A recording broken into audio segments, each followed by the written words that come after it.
அனைவருக்கும் வணக்கமுங்க. நம்ம இன்னைக்கு பார்க்க போகிறது பார்த்தீங்கன்னா ஒரு 3 ஏக்கர் உள்ள அக்ரி ஃபார்ம் லேண்டு தான் நம்ம இன்னைக்கு பார்க்குறோமுங்க. இது எங்கேன்னு பார்த்தீங்கன்னா பொள்ளாச்சியிலேருந்து வடக்கு சைடில் ட்ராவல் பண்ணி வந்தோம்னா நம்ம நெகமத்தை ரீச் பண்ணலாங்க.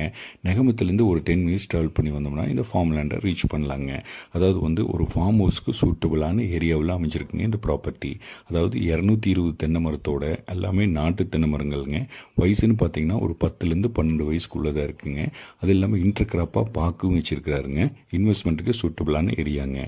ரோடு பேஸ்ன்னு பார்த்தீங்கன்னா NH ரோட்லேருந்து 3 கிலோமீட்டர் டிராவல் பண்ணி வரணுங்க இந்த ஃபார்ம் லேண்டை ரீச் பண்ணுறதுக்கு. கட் ரோடு பேஸ் பார்த்தீங்கன்னா ஒரு 300லேருந்து 400 அடி கட் ரோடு பேஸே இருக்குங்க. நல்ல ஸ்கொயரான ப்ராப்பர்ட்டியும் கூடுங்க.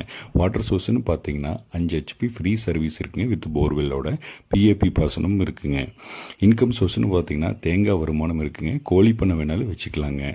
அதாவது ஓனர் என்ன ரேட் கோட் பண்ணுறாருன்னு பார்த்தீங்கன்னா 80 லட்ச ரூபா ஃபைனல் கேட்குறாருங்க. Thank you for வாட்சிங்க.